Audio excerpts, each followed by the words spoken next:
All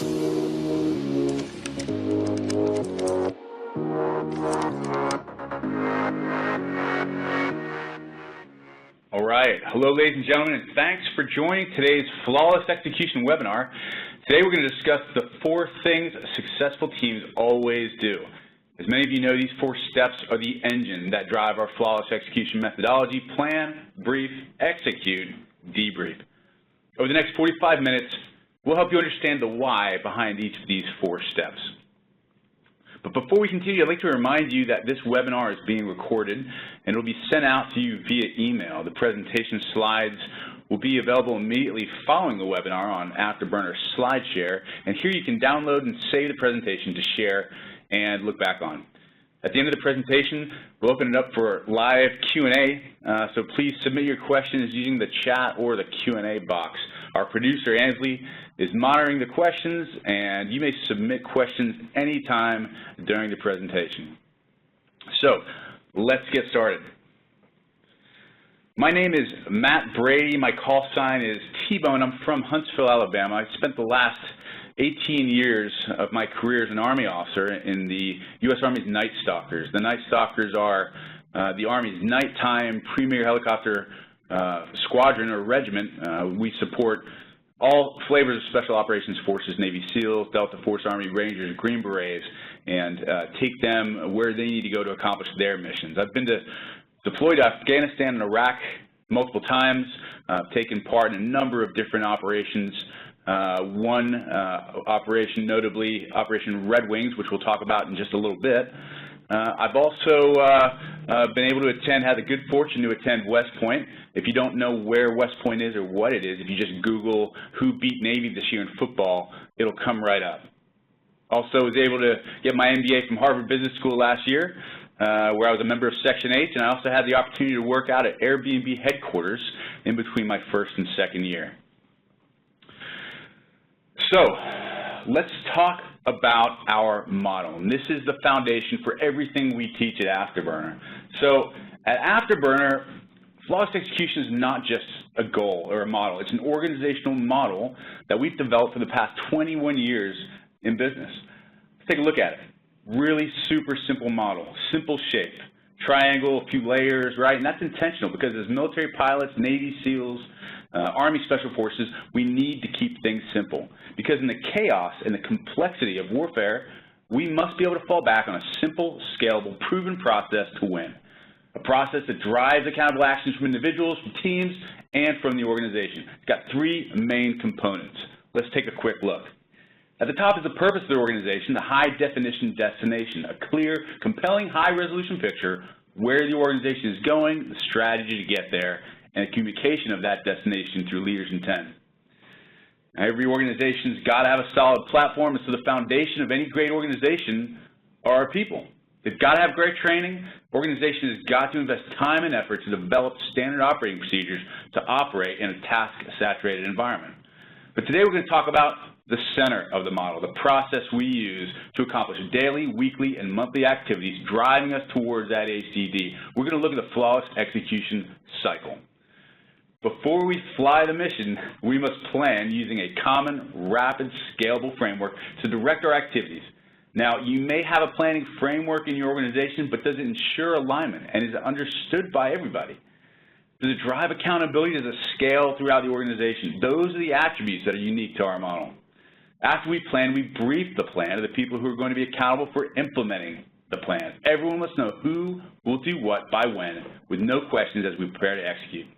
And after we've planned, after we've briefed, we're ready to execute. But no matter how well we've done those steps, there's one thing that always stands in the way of flawless execution, and that's task saturation. The performance-draining effect of task saturation, we know it all too well. As that saturation increases, our execution errors also increase. And as it increases, our performance decreases.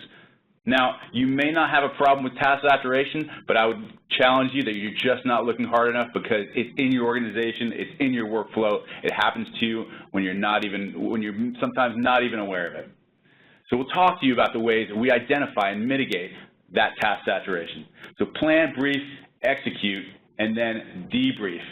We believe companies that don't debrief are missing a vital opportunity to improve future performance. And so as military professionals, as soon as our mission is over, we go into a room and conduct a nameless, rankless debrief with the sole purpose of improving future execution. So we want to repeat today's successes, but not repeat today's mistakes. So in a few minutes, I'm going to share with you our procedure, our technique for doing that, and you'll see that the debrief yields very valuable lessons learned that you can insert in the next mission. And together, these 4 steps, these essential elements to any successful team, plan, brief, execute, and debrief, ultimately leads to you winning. All right, so let's look at the flawless execution cycle in detail. The first step is planning.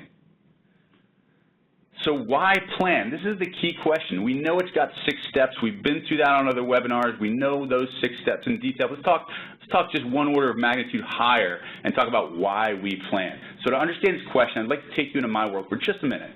A few years ago, I was a company grade officer, a junior leader in my Army unit, the Night Stalkers, in my helicopter battalion, and we were in Afghanistan conducting counterterrorism, counterinsurgency operations, and I had just finished dropping a team of 4 SEALs deep in enemy territory to conduct reconnaissance for an operation codenamed Operation Red Wings. And so they were conducting reconnaissance in the area to let us know what kind of enemy activities were occurring, and that would help us plan for our next series of missions.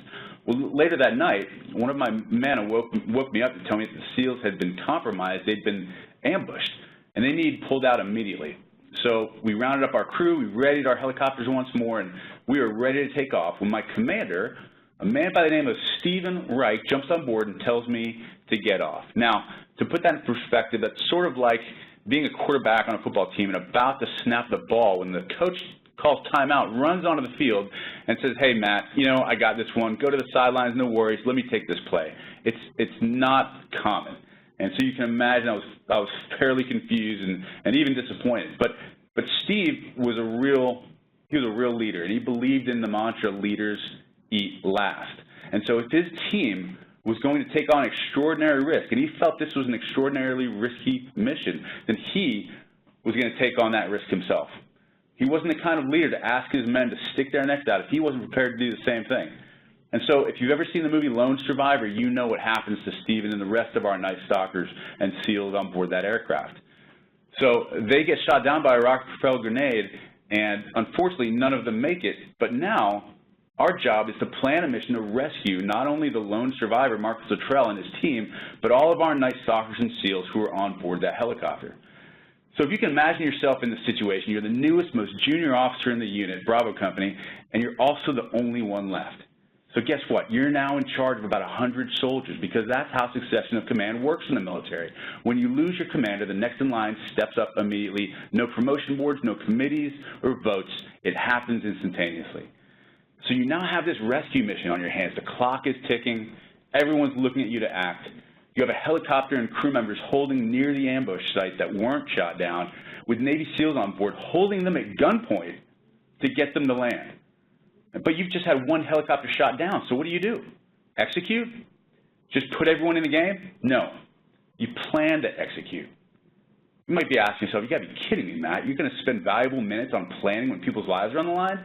Yes, absolutely. That's what we did. It's an investment you've got to make, especially in a crisis where the risks and opportunities have changed drastically, and you need to establish your execution on a firm foundation. So why do we plan? Why do we do it? In my mind, is to acquire 2 things. The first is understanding. Before we go execute, we've got to ensure that we're fully understanding, to the best of our ability, the full spectrum of variables we're facing or may be facing. So, for example, in Red Wings, we had lost the initiative. We'd lost the momentum. And the only way to rebuild that was to gain an informational advantage through quick but effective study of all the intelligence that was pouring in about what this emboldened enemy force was now doing. So we had to take that information and use it as a force multiplier to better inform our plan and ensure we were thinking about our next steps the right way. Going through our 6 steps of mission planning also allowed us to understand our own strengths and our own capabilities, as well as our limitations.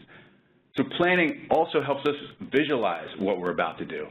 It's literally a written interpretation of future events.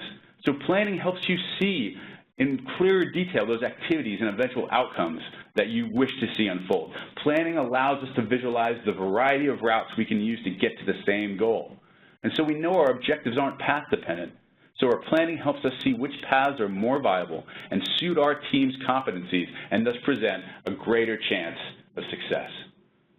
So planning helps us understand, it helps us visualize, and like General Eisenhower said before the Normandy invasion of World War II, the plan is nothing. Planning is everything. So, why do we plan? Why do we do it as a team? Why should we do it as a team?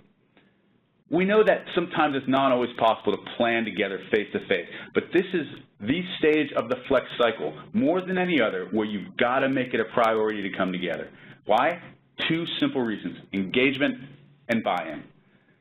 Through Harvard Business School's research, we know that for any team, regardless of size or function, only about a third of its members are considered to be engaged at any given time. Another third is disengaged. Well, that's just two-thirds, right? The findings show, and this is what's so interesting, is that a third of any organization at any given time is actively disengaged. So that means at any given time, a third of your team is actively working against you and your team's goals. And now it's not because they're mean-spirited or bad people, but they just don't believe. They don't believe the mission's worth it, or that it's valuable, or maybe it's unclear, or maybe they think the mission just won't work.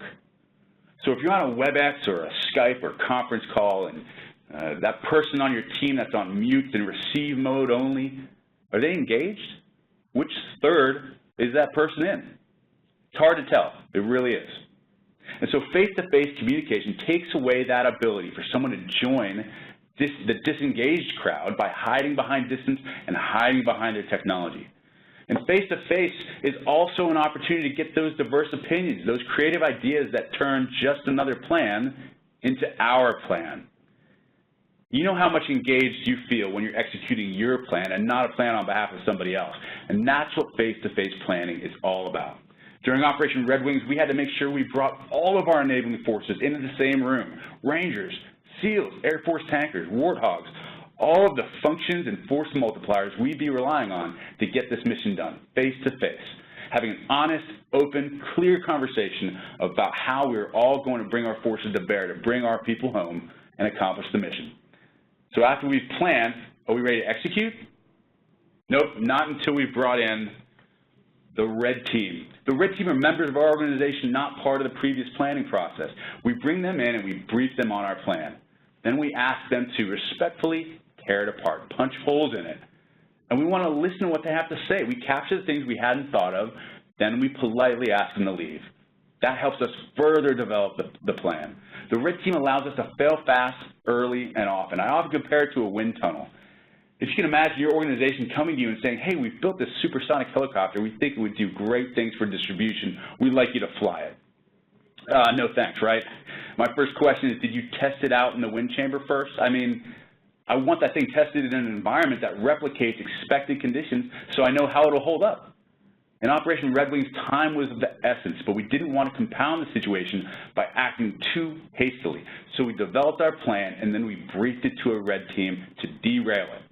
They came up with enemy actions, reactions, counteractions to every move we made. It quickly showed the flaws in our thinking and the flaws in our planning. And in turn, we were able to tighten it up and ensure it survived the wind tunnel of the Korengal Valley. So now that we've designed and tested our plan, it's time to brief the plan. So how do we do a brief? And what is it? Well, from a mechanical standpoint, in the Army, we use the 5-paragraph operations order, and in Afterburner, we've distilled that into an easy-to-use methodology where we actually use the word brief to help us step through the plan. So this is it. We brief the big picture. We restate the mission objective. We identify the threats and the resources that we've identified. And then we talk about how we're going to execute that plan, who will do what by when, to ensure everyone is on the same sheet of music. And then we talk about flexibility, contingencies. We want to make sure that we're thinking about those what-ifs when we start to encounter those external factors that we didn't anticipate but we knew might be there, so we can pivot the plan quickly. So Plan, brief, execute. If we plan and brief using the 6-step process, execution becomes clear. But we must have leaders that understand there's only one thing constantly in the way of a flawlessly executed mission, and that's performance draining, task saturation. So task saturation or task overload is the silent killer of performance. And what is task sat? Task saturation is the perception of the reality of having too much to do with not enough time, tools, or resources to get the mission at hand accomplished. And we know that as that saturation increases, execution errors increase. As task saturation increases, performance actually decreases. So if you want to truly execute at the next level, you've got to be able to identify and mitigate task saturation while executing the pre-brief mission. Now, we call saturation the silent killer because it's slow and insidious in its onset. And so how do I know it's dangerous? Because not too long ago, actually about 5 years after Operation Red Wings, I and a senior Night Stalker warrant officer flew one of our 50 specially modified helicopters, like the one you see pictured here. This is an inside view of our MH-47G, right into a mountain in the middle of Afghanistan. We hit the ground. We didn't even know it was coming. We hit it relaxed. So as senior Night Stalkers at this point, do you think the two of us were good pilots or bad pilots? I mean, we were pretty good. We were doing a great job flying low level, trying to find a wounded Green Beret who needed immediate medical evacuation, so he was our absolute priority. We're using our high-tech multi-mode radar, communicating on all 5 radios, but we lost track of one thing only. What was that? The ground, right? You got to be kidding me. 2 of the best trained helicopter pilots in the world lost track of the ground? That's exactly what happened. We lost track of the ground. It happened to us, it could happen to you. And so people deal with task saturation in 2 ways. Some of us become really maxed out and task saturated. We throw up our hands and we quit. I'm out of here, right? I'm leaving early, I'm taking a break. But most of us, 80% of us, 80% of the time, deal with task saturation in one very specific way. And that's channelized attention. We channelize, we concentrate on one particular thing to the detriment of everything else around us. On that night in Afghanistan, we were so focused on finding and evacuating our Green Beret, we took our eyes off of a critical instrument gauge, our radar altimeter. And when we did bring it back into our cross-check, our systematic scan pattern that we use to keep track of vital information, much like you do when you're driving, we were too low and it was too late. So when you're executing, ensure you're effectively using a cross-check, keeping track of all of your priorities, not just the primary instrument gauge. Another way to mitigate task saturation is to task shed. If you're overloaded or overwhelmed, reach out to someone with less utilization. If you're underutilized yourself, reach back the opposite direction. Help offload your teammate. Oftentimes in the Army on long road marches, we'd often call this carrying someone else's ruck for a while, literally carrying their load until they got their other tasks and priorities under control. So keep up with your cross-check. Look to task shed. It'll save a great plan from being poorly executed. So how do you know when you or someone else needs a task shed? Look for the X gaps. And the X gaps, or the execution gap, is simply the difference between where you thought you'd be and where you ended up. The gap, that difference, is what we're trying to close, either as an individual or as a team. So we address these during periodic X-gap meetings, usually a phone call or a WebEx. This is where we have the opportunity to share where we need to support and offer our support to others. These meetings don't take long, normally about 15 minutes, but they're a great way to stay abreast of where resources need reallocated and how we can use teamwork to ensure we're moving down the field together toward mission accomplishments. So a great way to tie the importance of execution all together is a quote one of my favorite Harvard professors, Ryan Raffaelli, used to explain to us. The measurement of success is results minus expectations. No one really cares if you achieved Y when people expected you to achieve X. You may have achieved your own personal expectations, but did you reach the level that your company, your team, your family, society expected? If not, your success is completely dependent on who you ask and what their expectations were. Manage those expectations early in the planning process so you don't fall short. So plan, brief, execute, debrief. This is the most important step of our process. This is where we go into the debriefing room in front of superiors, subordinates, and peers, and we admit what worked and what didn't so we can generate lessons learned to accelerate the performance of the team. So it's got to be nameless and rankless. We break down barriers to communication by setting an environment where everyone has a chance to admit mistakes. A debrief is both a teaching and a learning opportunity. It's not a blame session. And so how do you make it effective? How do you do it? How do you make it nameless and rankless? It's easy to say. How do you get that done? You take your own rank off first, and everyone will follow. Shocking, I know. Leadership by example, one of the most powerful leadership tools in our toolkit. You do this with inside-outside criticism. Inside criticism sounds like this. Hey, team, here's where I fell short as your ace, as your leader. Here's where I could have served you better. And then the outside part of inside-outside criticism, ask your team, how could I have done better? Get 2 or 3 daggers coming back your way. And what does this do? It models the behavior you're looking for. What happens if you put up your walls the first time someone says you disappointed them as a leader? Well, they will too, next time, as soon as you start criticizing their decision-making. If you really want to make it nameless and rankless, team leader, then, as we like to say, you first. So here's a picture outside every one of our fighter pilot debriefing rooms. We don't care about who gets the blame or the credit. We care about adopting the best practices and behaviors so our team can get closer to achieving our flawlessly executed objectives, so we can all get closer to winning, period. So at this time, we're going to move to the live Q&A portion of our presentation. And so as you enter and submit your questions, I'd like to share a new flawless execution resource we call Accelerator Academy. It's a new offering. Accelerator Academy provides the tools of flawless execution to you on demand. It allows you to learn and practice each of the steps we've discussed today at your own pace through videos, downloadable guides, checklists, interactive questions, and more.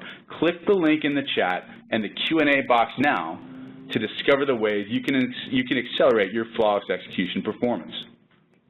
So, looks like we see some questions coming in now, and I'm going to turn it over to our webinar producer, Ansley, to kick us off.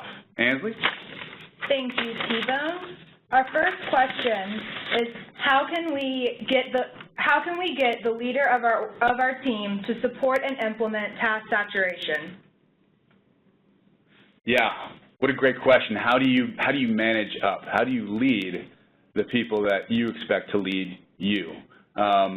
You know, the best way to do it is again, through example. I think you can be a leader no matter what level of the organization, you know, what level you reside in. You can model the behavior that you seek from your organization, from your aces and your leaders. So, you know, I think just by using the terminology, by requesting to have some short phone meetings, talking about the ways in which you might be experiencing task saturation, suggesting where you might be seeing saturation creeping into the workflow of others, and requesting to offload some of that and to shed some of those tasks. The more you make that a habit pattern within yourself and you start using that same terminology and verbiage, I think the more acceptable and the more expected it becomes from those around you, including your superiors and leaders. And so you do that for enough weeks in a row, and I think you'd be surprised to find that next quarter, guess who's requesting the next XGAP meeting to talk about task shedding and eliminating task saturation. It just might be the leader you were trying to influence. So great question, love it. What was the E and the F in brief? Sure. So the E is the execution. That's where you talk about very specifically who's going to do what by when. That's your battle plan. That's your execution, your task list, so to speak. So that's the E. This is where you're telling your team, look, this is the group of tasks, the collection of tasks and initiatives that we said, if conducted to standard in this sequence, we're going to get to our mission objective. And so this is the time when you look everyone in the eye, or if you can't look them in the eye, you call them out by name and you say, you know, Roger, this was your task that we all, and you, identified the best suited for you, the best thing that you can do for this team to get us closer to our objective, and this needs to be completed by X date. Any questions on that? And then going right off to the next person, Vipul, Sanjay, these are your tasks that we spoke about. This is what's expected of you, and the team expects you to follow through with these. We talked about it. This isn't the first time you've heard of it. Do you have any questions? And so the E is really the critical part, because that's where the rubber meets the road as far as how exactly are you going to get this mission objective accomplished. And then the F is flexibility. So we hope that all those tasks, all those initiatives can be executed with, flawlessly and without any hiccups. But we know that we just can't predict the future. And we know there are going to be times when external factors, external stimulus are going to enter into the environment and enter into our workspace to where, we start falling behind on our suspenses, or we start getting loaded up by cross-functional managers that enter our scene, enter our food chain unexpectedly and start requiring us in different areas, or start requiring different members of the team in different areas. And so what are the contingency plans that we can put into place when those things start happening? And that's internally. And then externally, we don't expect large currency fluctuations, for instance, but what if we experience them? What if we experience a labor shortage in one of our key new markets and we no longer have the workforce we expected, and we can't cover some of the vital activities that we really thought were going to add to our bottom line? So it's thinking about those what ifs, those things that could happen that don't have a high probability of happening, and that's why we didn't include them in the plan in the first place. But if they did happen, would have an outsized effect on our ability or probability of meeting our objective. And so we want to consider those as a contingency plan. Some people thrive on being task saturated. What advice do you have to help address this problem? How do you get people to not see task saturation as a badge of honor? Man, that is straight to the heart of the culture of your organization. It starts at the top. And if CEOs, if executives, if the EVPs of the organization show that same behavior, and they talk about just how busy they are and how they're managing it all, then that's going to do nothing but increase the probability of task saturation. So how do you change behavior? How do you change that culture? Again, it's just calling it by its name, and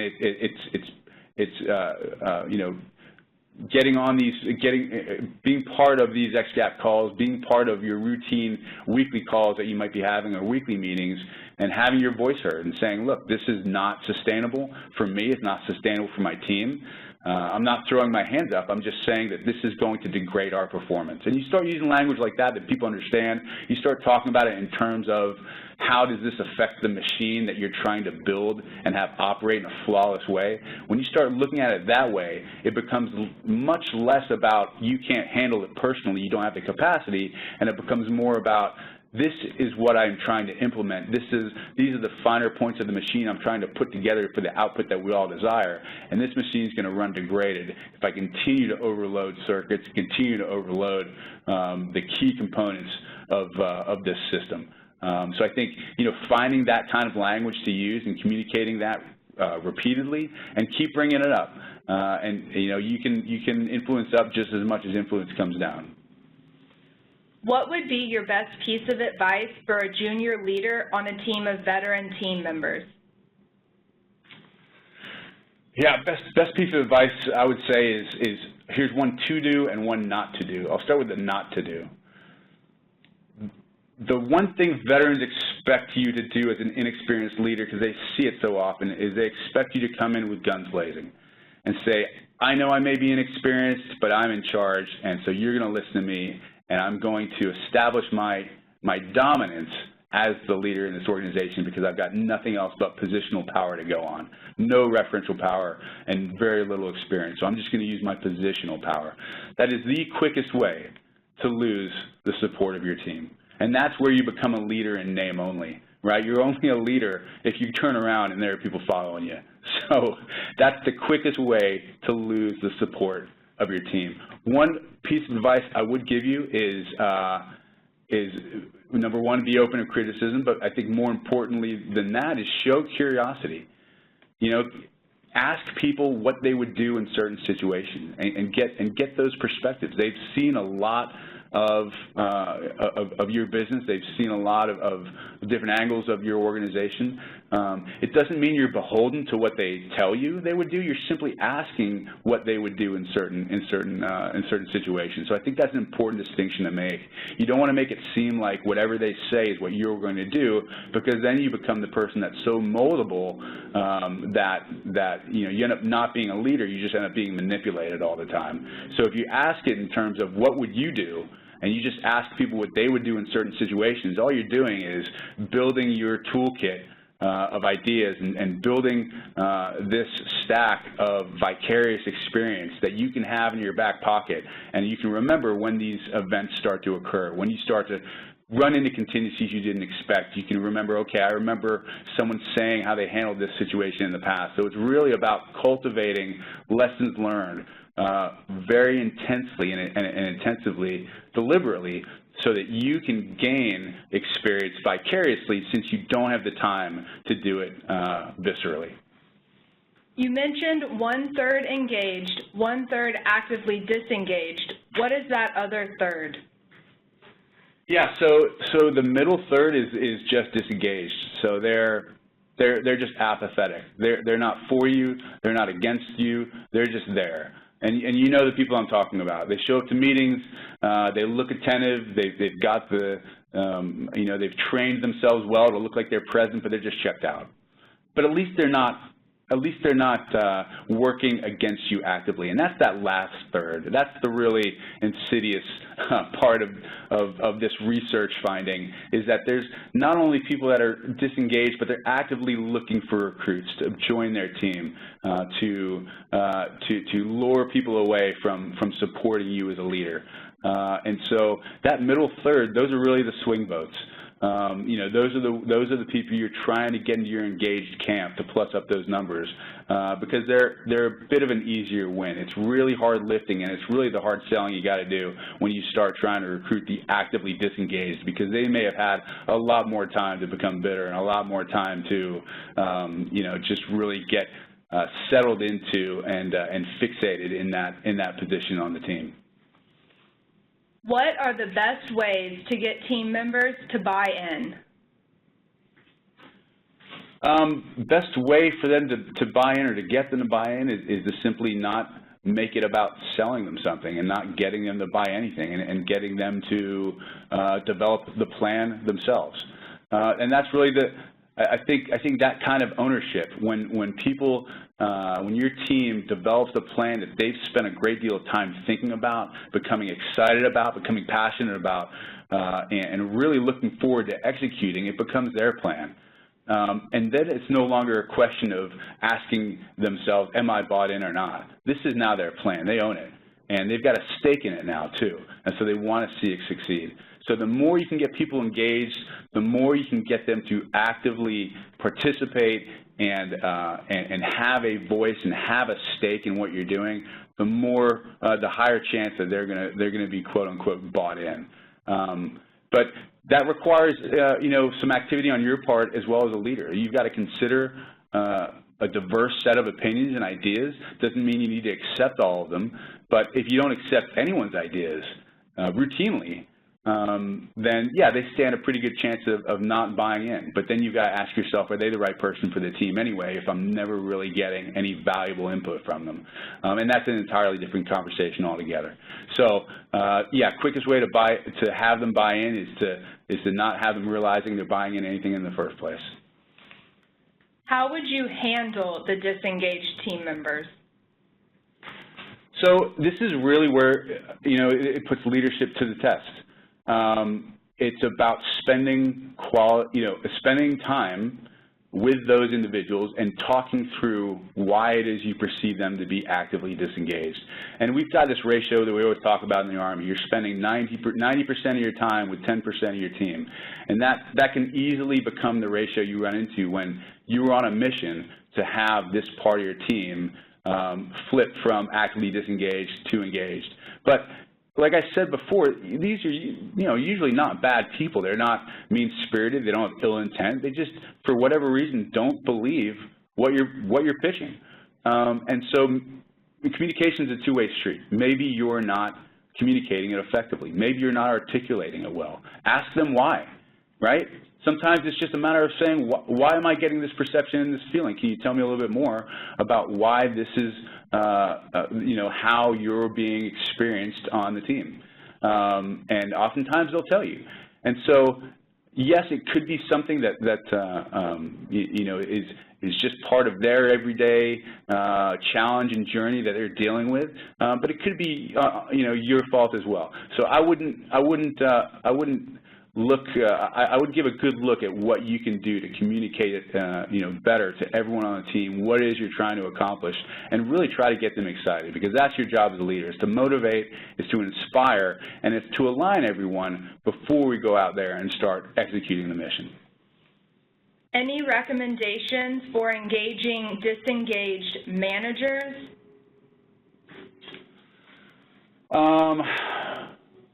A disengaged manager. It's a great question.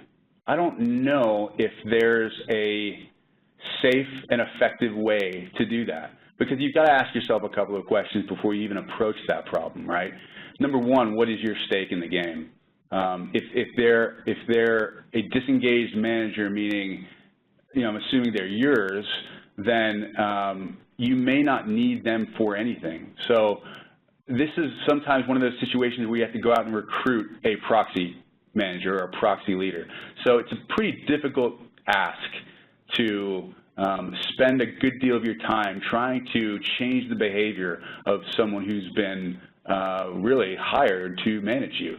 And if they're just not engaged, they just don't seem to care, find someone who is, who does care. Find a champion inside the organization that you see eye to eye with, that has the power, the authority, the ability, and the will to clear the obstacles for you and to help your mission get on its feet and get moving down the road. And once that happens, once you start building a board of supporters, board of advisors inside the company, then I think you'd be surprised as to how the behavior of your unengaged, disengaged manager would start to change once you start to build up that team of advocates. So don't let the line and wire and box diagram of the organizational structure chart dissuade you too much. Find the true leaders and advocates inside the organization, and the wire diagram will follow. Who do we need to involve in the XGAP to make it effective? Yeah, what a great question. This has got to be a very laser-focused meeting, 15 minutes tops. You want the folks you've identified on that execution list, on that course of action task list that you prepared and identified and compiled during the planning session. You want everyone that's on the who line of who does what by when on that phone call. And it's a very quick phone call. You go down the left-hand side of that chart. Reggie, update. Sarah, where are we on this? Everyone that's on that list needs to be on that phone call. No one more than that, because then you're just having folks that are tying up airtime that don't really have an interest potentially in your project and seeing it succeed. That you could have some actively disengaged or actively, active saboteurs that just want to get on the phone call to see how they can impede your progress. So don't give anyone the chance to do that. Do have the people on that phone call that are part of your plan, that are on the who side of that execution checklist, of that course of action task list, and also have your champion in there as well, because that's going to remind everyone on the call that, look, this isn't a mission being executed in a vacuum. This is something that leadership, the executive level, has great interest in, and they've taken their time to spend with us to ensure that there's not something they could do to ensure that they can serve us and serve our needs and serve the needs of this mission a little bit better. So I would limit it to those folks, and that's going to make it a lot quicker. The less people you have and the ones that are most directly linked to your execution of the mission, then the more effective of an XGAP meeting that's going to be. How would you handle someone who lost motivation because the XGAP was too large?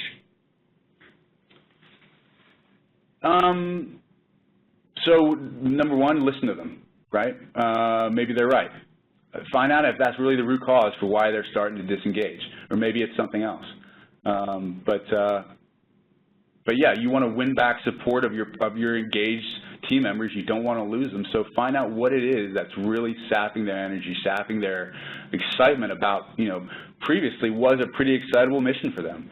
So you really want to tap into, what was it that you first loved about this mission, and let's try to reignite that fire. And if it's directly tied to the length of our X-gap that used to be 15 minutes and now it's 30 minutes, or it was quality, direct, concise communication about where the X-gaps reside and how we need to close those gaps, and it's morphed into things like what we're doing on the weekend and where we went on our last holiday. Those are all really important pieces of feedback that you need to have to ensure that this X-gap meeting is a valuable use of everybody's time. So I'd say step number one, listen to why they're becoming disengaged and fix it. How long should you spend briefing with your team? So the brief is very, very quick. It's mostly one way. I mean, depending on the simplicity or complexity of the initiative or project you're talking about, we just really like the number 15 minutes here at Afterburner. So there's not many things we can't accomplish in that short amount of time. It's a real quick, discussion or not discussion. It's a very quick conveyance of the information, of communicating the plan. Everything from the big picture all the way to flexibility and contingencies, with a little time left over for either clarifying questions or back briefs to ensure you've got alignment of the team. But you don't want to make the briefing a huge deal. It should be very, very short. It's most likely going to be remote. Hopefully it can be in person, but we want that to be quick, and we want to start really getting excited about executing, which is why we want the brief to be brief. What should we do, or how should we move forward if the mission becomes completely derailed? So you've got to take it systematically. Number one, you've got to start with the mission objective and really try to see if this is something that's clear to everyone. Maybe it's not. Maybe folks are becoming disengaged because they don't really have clarity around what we're doing. You've got to make sure it's measurable. We want to make sure it's achievable, that it's well within the capabilities of our team members. And we also want to make sure it's aligned with our HDD, our high definition destination. So if the mission objective is still sound, then that's one piece of data. Now you have to go to the execution, or the plan of execution. Let's go step by step and think about, are these tasks that we've asked people to accomplish, are they logically tied to the mission objective? Meaning, is there cause and effect relationships that we can point to and say, if we do task number 2 through 7, it will result in Z. And if we believe that theory is still correct, maybe we're just not executing it well enough. Maybe we're not doing it correctly. And that's where we want to have a deeper conversation with, who is that smaller team, or who is that task line owner that was responsible for those, and let's talk about how we're actually getting those done. Maybe it's not the most effective way. If it's a theory that we thought cause A would result in result Z, and that's not happening, let's just test the theory itself, right? If we think that offering a certain discount to a segment of a targeted population is going to increase volume for a certain number, for one of our SKUs, and that's not happening, maybe there's something in our theory, in our hypothesis, that's just not correct. Maybe it's not the features of the product that we needed to tweak. Maybe it was the timing of when we were launching it. Maybe it was a price point. Maybe it was too many features and functions bundled together when really all they wanted was that original function, that original utility that the product offered. Maybe the simplicity is what they wanted, not the complexity, as we're trying to drive more share of wallet and trying to drive just more volume through the business. So check that hypothesis to see if what we thought would result in Z. Maybe there's a linkage problem there between cause and effect that we can evaluate. But when it comes to the mission just sidelining completely, I really think you've got to take it in that order of analysis. Is the mission objective sound? Is it clear, measurable, achievable, and aligned with our HDD? And if it is, it's a good mission objective. It's just the way we're going about it. And let's dig into that and analyze why that's happening, where those execution gaps are, and start finding out those root causes so we can close those gaps quickly and continue that mission. This is all the time we have today. As a reminder, the webinar recording will be sent to you via email, and the presentation slides are now available on Afterburner's SlideShare. You will find that link in the chat and the Q&A box, or by searching Afterburner Inc. on slideshare.net. T-Bone, I'll turn it over to you to wrap us up. Hey, thanks, Ansley, and thank you all for joining this month's Flawless Execution webinar. As always, please connect with me on LinkedIn, ask me questions you may have, follow Afterburner on Facebook and LinkedIn to see where we are, and take advantage of all the content we share. I look forward to connecting with you, and happy hunting.